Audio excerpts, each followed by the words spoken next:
third Saturday of October is almost here, which means either Alabama or Tennessee will be smoking cigars in 5 days. Hugh Freeze is out at Auburn. The university fired him after last night's 10-3 loss to Kentucky at home. There had been plenty of talk about Freeze on the hot seat, but it got really hot last night. Fans even stayed to chant "Fire Hugh," and you can hear them booing as he walked off the field at Jordan-Hare Stadium for the final time.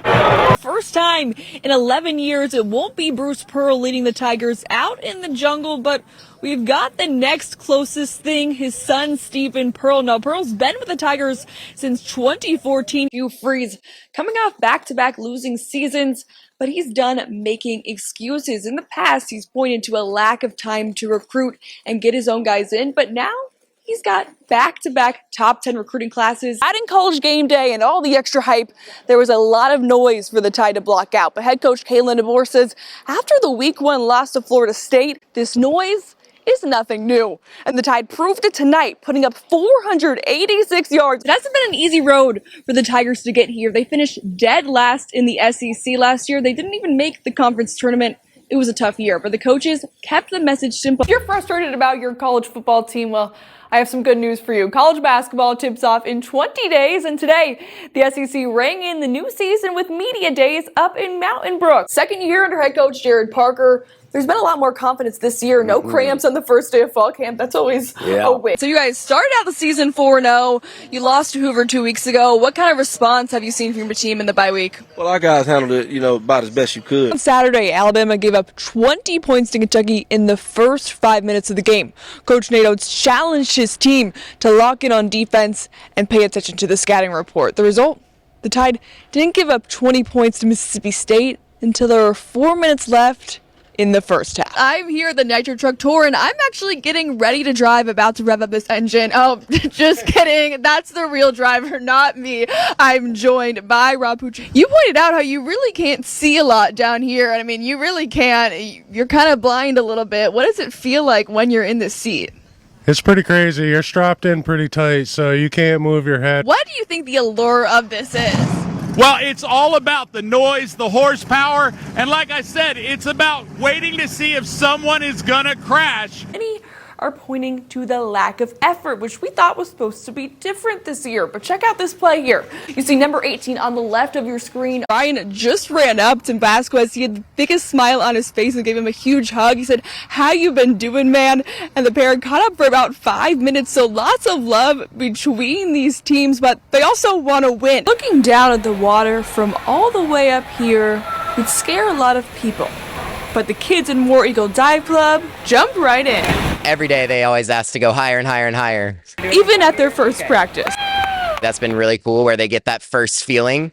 It kind of brings me back to my first time too. Diving practice isn't your typical pool day. I like going on the trampoline, I like diving, and I like going off 5 meter. Kayla Walsh is a sophomore diver for the Auburn Tigers. As an assistant coach, she enjoys seeing the fearlessness of these kids, some as young as 5 years old. It's fun for me because I get up there and I have a lot of fear because I've grown up and I've developed the sense of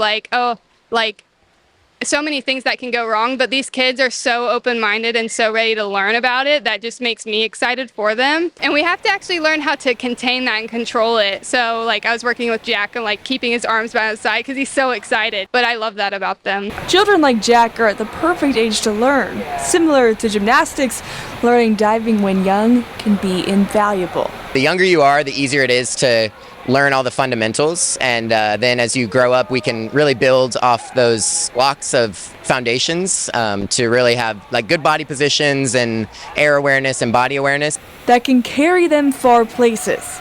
As War Eagle Club divers train, they see lists of record holders and Olympians. So it always is a conversation with them. They just can look around here and just be like, oh, maybe I can do that one day, and that creates this dream for them. It makes me want to go all the way to the Olympics. Of course, even with the 2032 Olympics in mind, fear can still creep in. And thankfully, diving can be done from the side of the pool. And so we start them really low, really basic, and you kind of gain that trust with them. We work on that mental toughness with them, and they can use that in the real world too. Because being brave isn't about never being scared. It's about doing the things that scare you. When you go on that diving board, are you ever scared? No, not always, but sometimes. How do you get over it if you're scared? I just close my eyes and jump. Wife came out earlier. She cried about 6 times seeing all of it. It's emotional, and I've just got done telling the girls when I had a chance to visit with all of them, why do we want to do this? Well, it's simple. This is a global sport that's growing, and we want to do our part to serve this great game, serve this great state and this community, to allow our girls to have a path at this game and what it's done for me in my life. This camp comes at a good time. Girls high school flag football is the fastest growing sport in the state of Alabama. When I was a little kid, I used to always like playing football, especially with boys, so it's different now playing with girls. This is my first time doing flag football, and all the girls, they nice. They very respectful. If I'm doing something wrong, they'll tell me. And they cheer each other on in the weight room and on a D1 football field, learning from some of the best in the game. Just told them, like, they can be Olympians if they wanted to travel this game all the way to that. And how cool is that to say out loud? Barker sees new opportunities for girls like Brianna and for his own young daughters that didn't exist until now. There is a vested interest because of my wife's background to Division I athletics and to our 3 girls that we had before we finally had a son. And I just think about all them, our families, and everybody connected to this program. He reminded the girls how important their work is on their journeys ahead as doors keep opening. Give them an avenue to be able to grow in this sport playing it, but maybe also coaching it in their future. Like 2-time state champ coach Whitney Toole, who's grown her Catholic flag football team from 11 to 35 players. We started out 3 years ago and it's continued to grow since then, and seeing this is amazing because this is something even last year that wasn't even possible. Just the wide eyes of the girls to see a D1 weight room, to see a team meeting, to work on the field with college coaches. It's just an experience they won't forget. As they grind out reps, catch touchdowns, and celebrate together. In Troy, Julianna Reichenbach, Action 8 Sports. There's the guy at the net. John is like 150 miles per hour most all the time. One of the best debate students in the country. Very sporadic would probably be the word. I'm kind of a lot to deal with. And there's the guy on the baseline. Jackson's always been on the more introverted side, but he's a bit quieter, but he's very mellow, which I like. Man of a few words, but when he speaks, it's important. Jackson and John may sound like opposites, but Coach David Bethea saw a winning formula. They were both young, and I just kind of looked at it and thought, man, these guys can stay together for 5 years. Something never done before in Bethea's 46 years. John and Jackson set out on season 1 as the number 3 pair. I was first of all pretty excited to play with John as a 7th grader and him as 8th grader. I thought it was cool to play with the upperclassmen. It took time, but the youngins learned how to play together. It was pretty rough. We weren't really sure what we were doing, and eventually kind of discovered that our play style was just running all over the place. The immediate result, back-to-back 6A titles. I play pretty slow, pretty mellow. I usually just try to get as many balls back as I can. And I also like getting to smack the ball at people at the net. It's the dark side of me, I guess. And there's also a light side of doubles tennis. While singles can feel lonely, a partner can give you support. He's a bit hard to read for the average person, but because we play together for so long, it's kind of like having a little brother.